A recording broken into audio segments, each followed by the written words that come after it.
We're continuing with our Known and Loved by God series, taken from the Psalm 139 of David. This psalm consists 4 stanzas. So we are now on the 3rd stanzas, and next Sunday we'll talk about the 4 stanzas. So in the first stanza, we discuss being known and loved by the omniscient God, delving into the psalmist's understanding of how the all-knowing God is completely aware of his action, of his thoughts, of his characteristics, and even his unuttered words. God knows about them. Well, the second stanza, we examine the psalmist's various what-ifs and reveal how he feels known and loved by the omniscient God.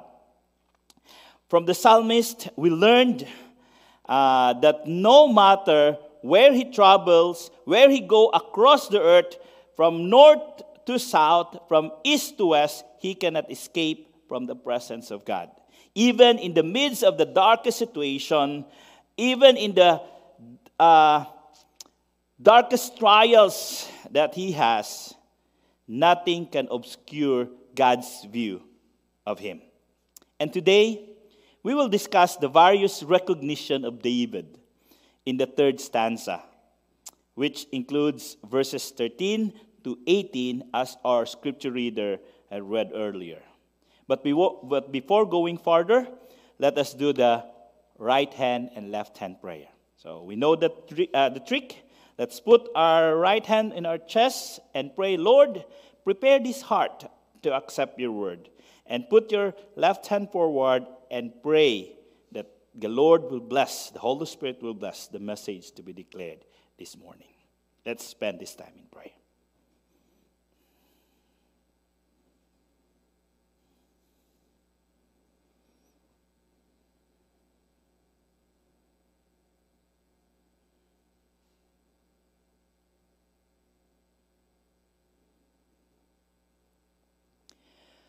Father, Son, and Holy Spirit, I humble myself unto you, that more of you, Holy Spirit, more of you, Father, more of you, Son, and less of me. Lord, as you have spoken to me your word, speak also to your people. There are different needs of your people right now, O Lord, and you, Holy Spirit, knows them very well. And we pray, Father God, that you minister to them in a very unique way today. Holy Spirit, have your way. In the name of the Father, the Son, and the Holy Spirit. Amen. The title of our message is Known and Loved by the Omnipotent God. We will explore another attribute of God through the different recognitions of David. So, what is omnipotent? Omnipotent means having the power of authority without limit. In short, all powerful. That is what we will discover in this 3rd stanza of David's song, Psalm 139. And we will explore the different recognition that David to this omnipotent God. First, David recognized God's intricate work, verses 13 to 15. The first verse of our text today starts with the 3-letter word for, F-O-R. These words will give us a significant meaning to the previous verses of Psalm 139, from verses 1 to 12. The first 2 stanzas of this particular psalm, expose 2 attributes of God. The word for gives reason to question why. Why would an omniscient God bother to know everything about David? Why would an omnipresent God would trouble himself being present in the life of David? For this omniscient God, who knew David's thoughts, David's character, David's ways, and even those words that have not come out from his mouth, the Lord knows it. And for this omnipresent God, who was present in all David's whereabouts, that even if he covered himself with darkness of trials and struggles, God's presence would be there. For this God, who knew everything and who is present everywhere in the life of David, is the same God who is omnipotent. This all-powerful God who created the heaven and the earth and all the natural things that our eyes can see, and even the galaxy out there, which is part of his macro creations, is the same God who created every intricate part of the psalmist's body. That's how powerful God is. He can make big things, and he can make even the smallest things of the world. So David started enumerating his reasons in verse 13. It says, "For you formed my inmost part, you knit me together in my mother's womb." He first recognized how God formed his inner parts of his body. The phrase "in his innermost part" refers to his body organs, like the kidney and other internal parts. Although during David's time, there was no high-tech technology that will examine all the parts of his body. But David was aware, because during that time, there was no formal studies or formal records about the anatomy of the inner structure of human body. But David recognized that inside his body, there is a system functioning, and that was what kept him alive. Only thousands of years later, around 16th century, did this particular doctor, Andrei Vesalius, I don't know how to pronounce, known as the father of anatomy, first made a dissection of every part of the human body to closely observe the inner structure and construction of the human body. That's where the first time they discover what inside the body of the person, of the human being. David even recognized that those inner parts of his body were knitted together inside his mother's womb. According to Step Bible, the word knit is to weaved together. And the psalmist recognized how God intricately worked to knit together all those delicate parts of his body, and know how God laid out, organizing the 11 body system to function it very well. That is why in verse 14, he has no words to say but to praise and thank God, and thank this omnipotent God. It says, "I will give thanks and praise you, for I am fearfully and wonderfully made.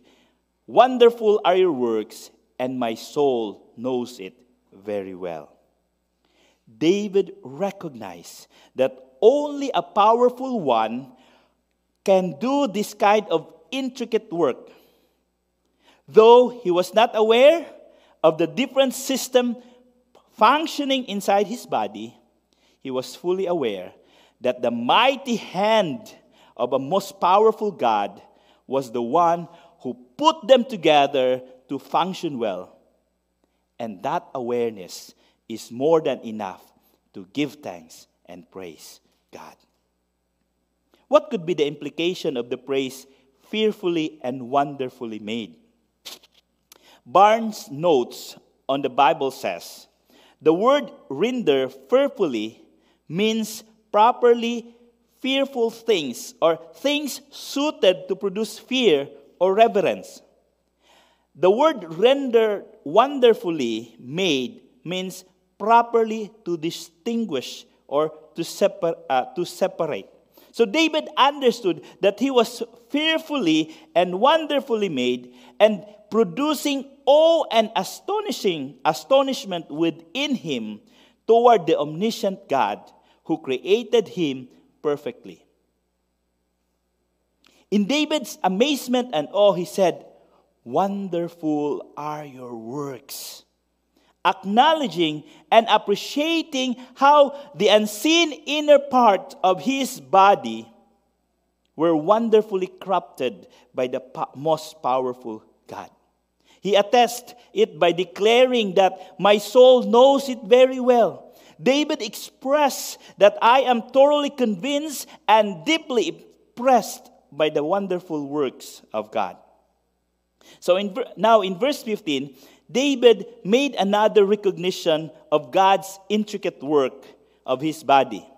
After recognizing the inner part that was wonderfully crafted, he made another remarkable comment on God's creative work of his body. In verse 15 says, "My frame was not hidden from you when I was being formed in secret and intricately and skillfully formed, as if embroidered with many colors in the depths of the earth."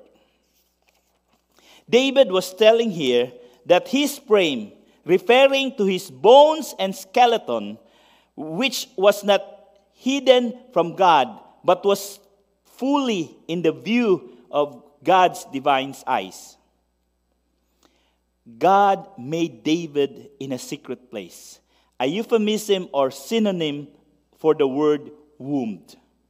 That unseen place, concealed from the human eyes, where his structure took shape. These parts of David's recognition speaks also the omniscient and the omnipresence of God. Here David admits that even before his structure started to form, God already knew. And before his frame, the frame of him come into formation, God was already present and enjoying every bit of his body started to take shape. So it's like a multicolored piece of cloth that they come together and made a wonderful piece. So that's how David recognized God's intricate work as his body, as his veins, as his arteries and muscles and tendons come together and form the parts of the body. That is how David recognized the intricate work of God. And let us proceed to the next recognition of David. Second, David recognized God's ordained days. In verse 16, David realized that God already ordained every single day of his life. It says, "Your eyes have seen my unformed substance, and in your book were all written. The days that were appointed for me were as yet they was not yet of them, even taken shape."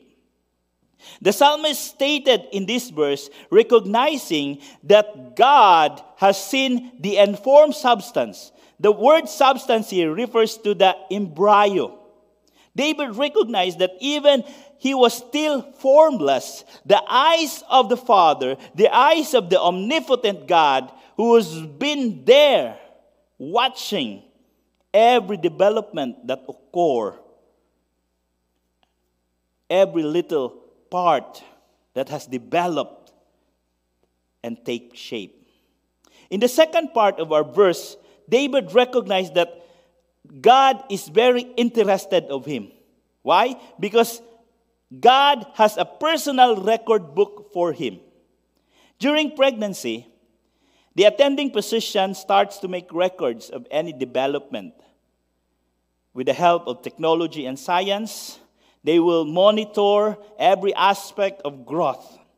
This does not end during pregnancy. It will continue until delivery and the monitoring of the child's growth. The child will continue to see a pediatrician to record every development that the child has and even make records of the child's immunization. Then another record would start when the child starts to go to school, and that record will continue filling out as the child grows.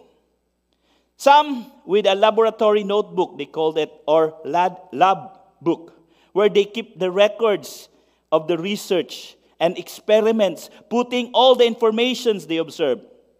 And David recognized that God has a record of every tiny details of the development of his life since Peter's time.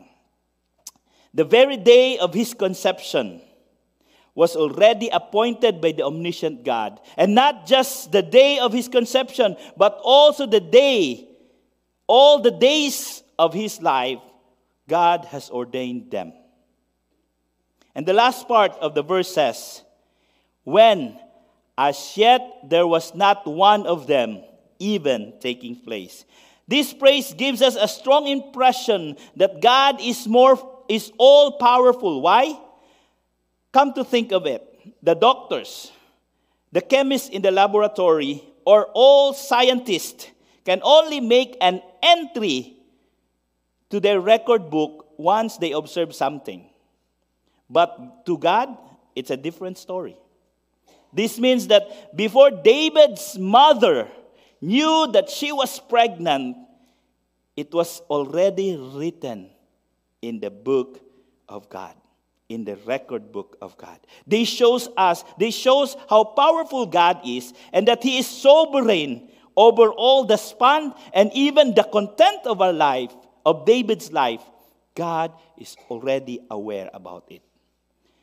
The omnipotent God has ordained all the days of David's life. And not only that, he also knew that God has his precious thoughts for him. Let's go for the third recognition of David. So David recognized God's precious thoughts, verses 17 to 18. In the last two verses in this stanza, David recognized and appreciated the precious thoughts of God to him. In verse 17, he made an exclamation in his declaration that says, "How precious are your thoughts about me, O God! They cannot be numbered." The precious word here means be prized, be valued, be costly. So David gives value to all the thoughts that the omnipotent God has for him. What does the word thought means here? According to the Step Bible, the equivalent meaning of the word thought is purpose or aim. David has put high regard on God's purpose and aim for him. In the second part of the verse, he made an admission that those thoughts of God, of him, cannot be counted.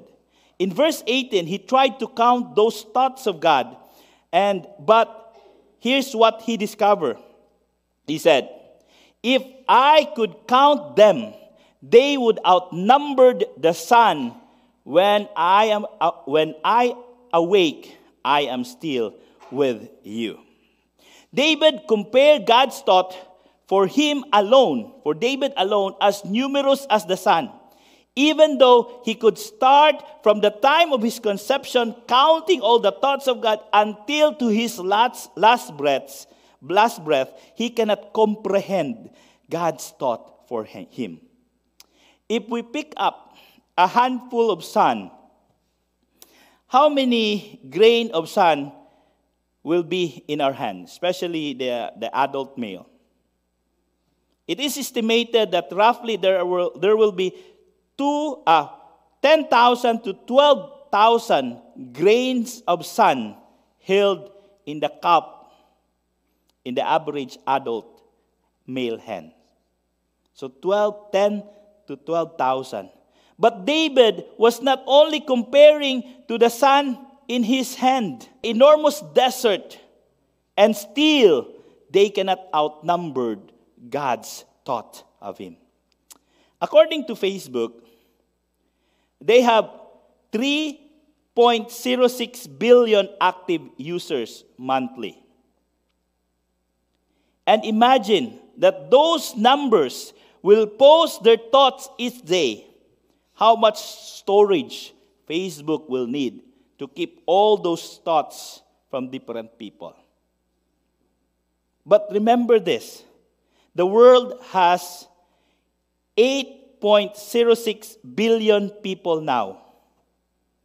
And God has His thought on each of them.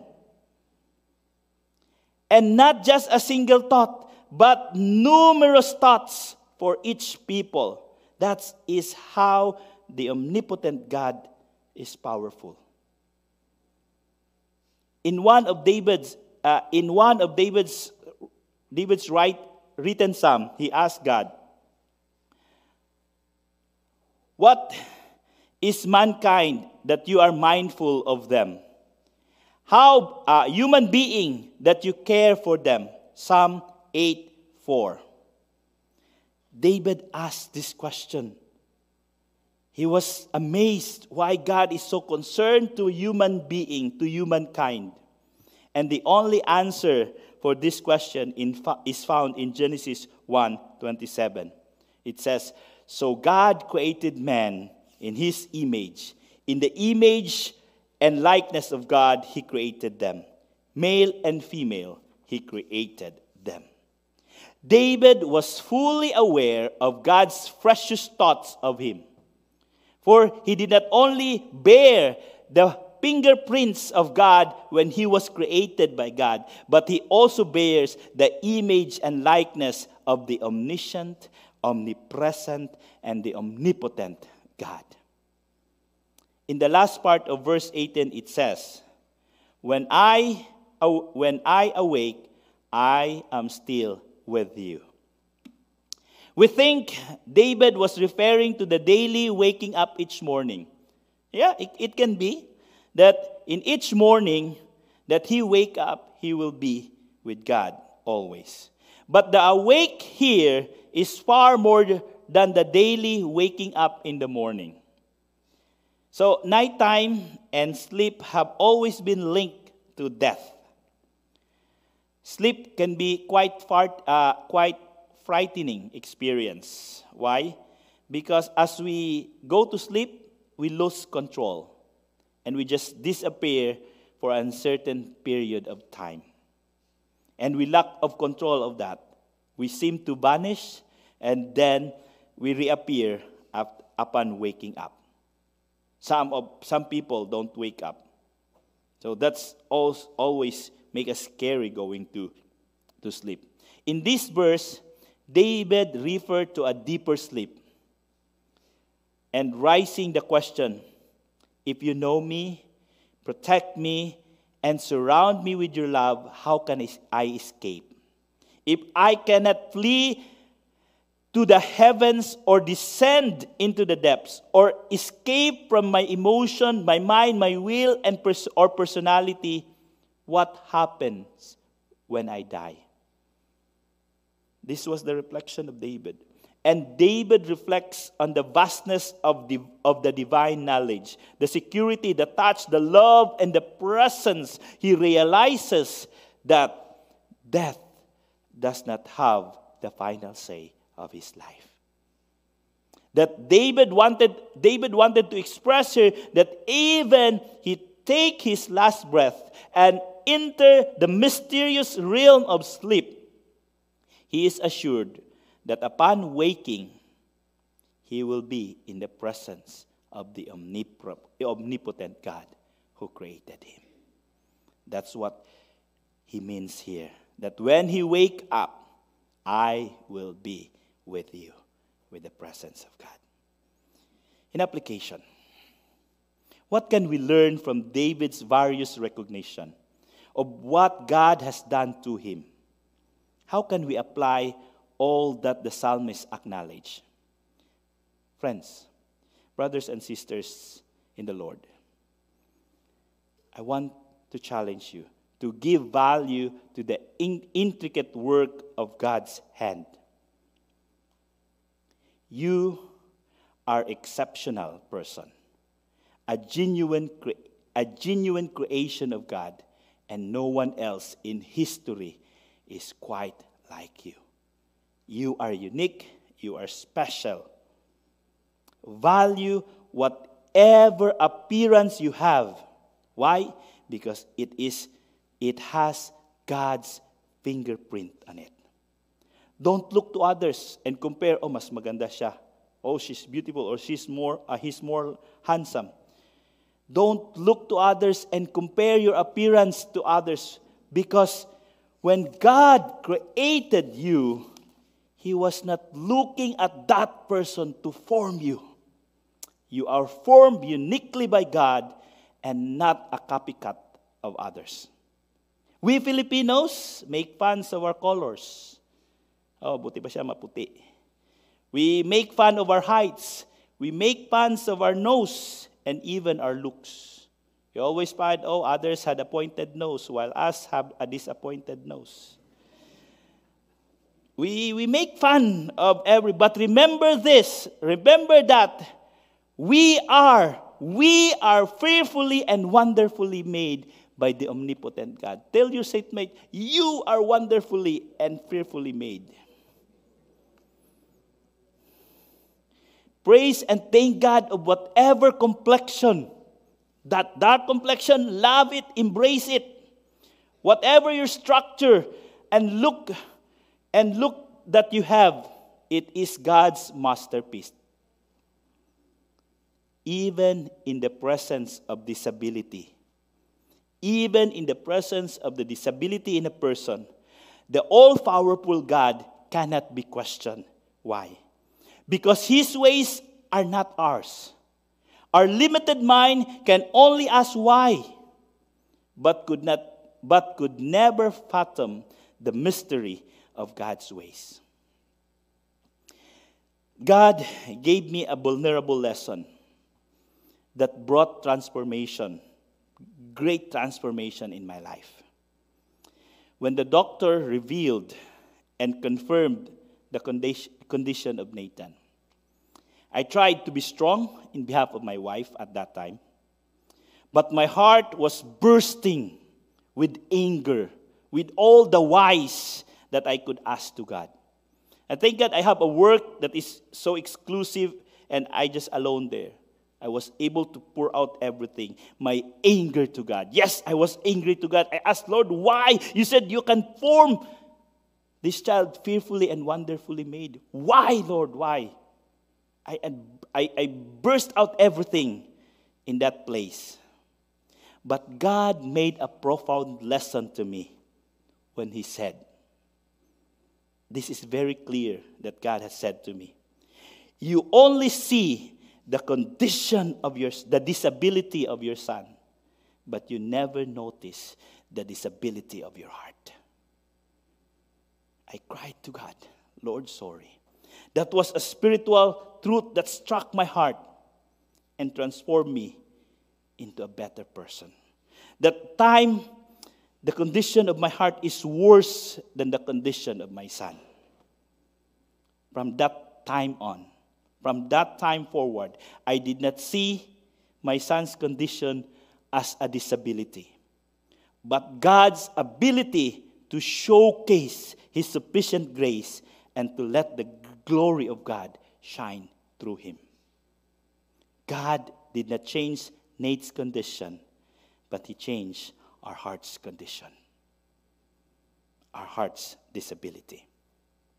The next thing that I want to remind you is that no matter what you are facing right now, difficulties, hardship, and struggles, don't forget that the hand that created you, that knit you and wove you in your mother's womb, is still active and present. The same hand of God that created us will support and take care of us in difficult times.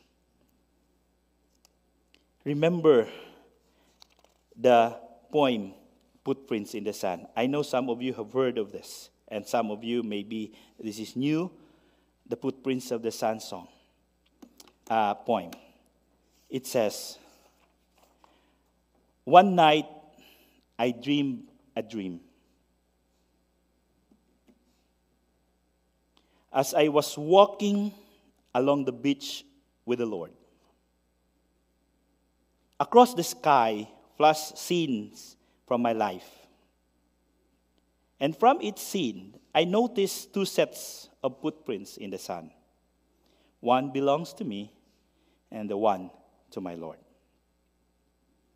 After the last scene of my life flashed before me, I looked back at the footprints of the sand.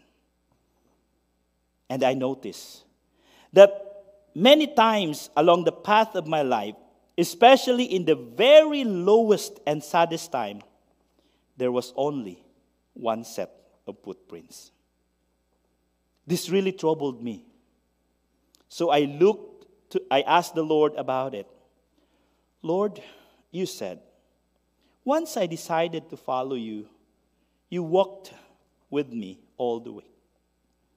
But I noticed that during the saddest and the most troublesome times in my life, there was only one set of footprints. I don't understand why. When I needed you the most, you would leave me."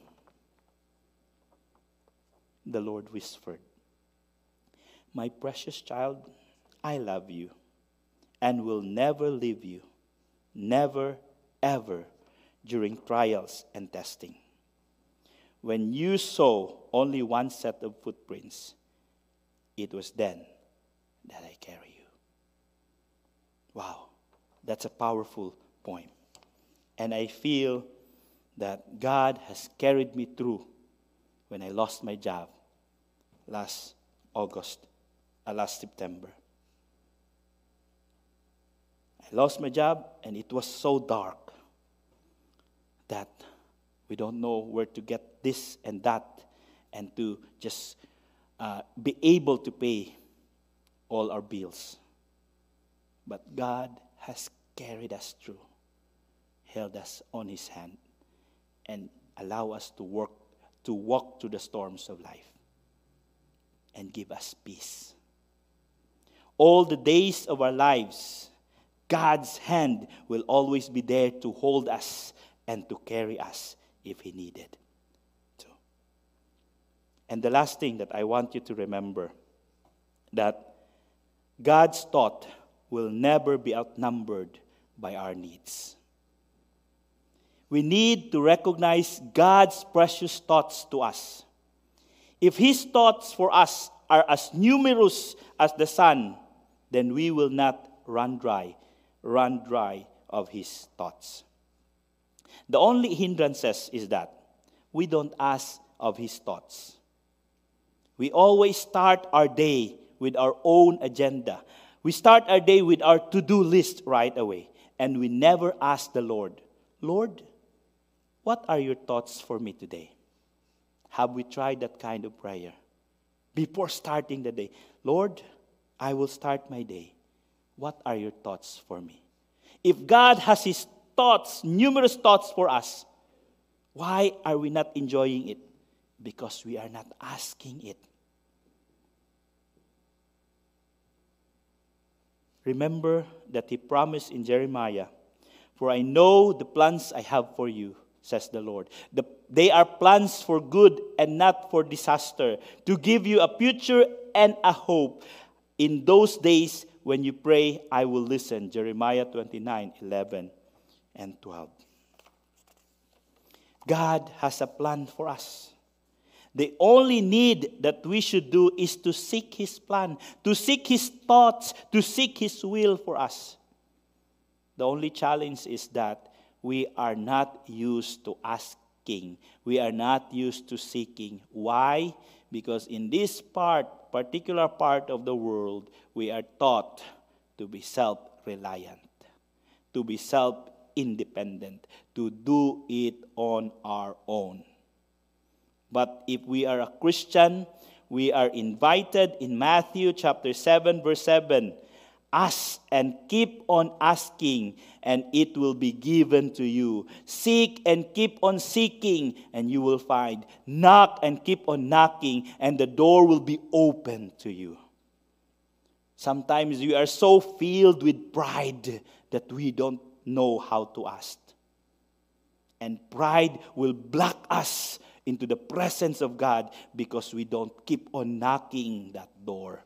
God is just waiting for us to knock on that door and submit to Him. We need to seek Him. We need to ask Him because His thoughts are so bountiful for us. We need to continue to ask, to seek, to knock on God. And we must have that excitement. We must fill our heart with excitement as we wonder, Lord, ano kaya? What are your thoughts for me today? What are this wonderful purpose for me today? We must have that excitement every day.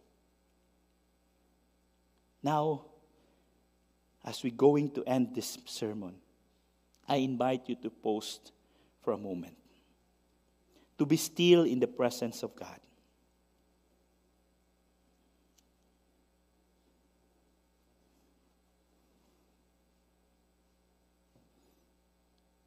I ask you to ask for forgiveness. Because many times we never come to God with a desire to seek His thoughts for us, to seek His plan, to seek His will. Say sorry to the Lord. He will listen.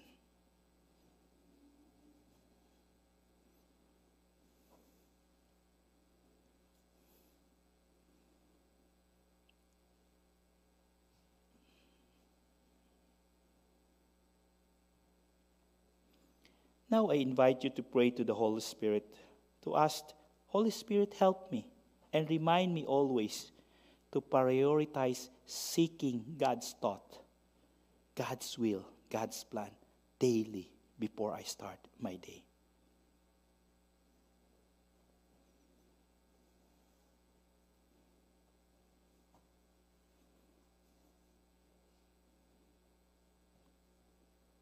And I'm challenging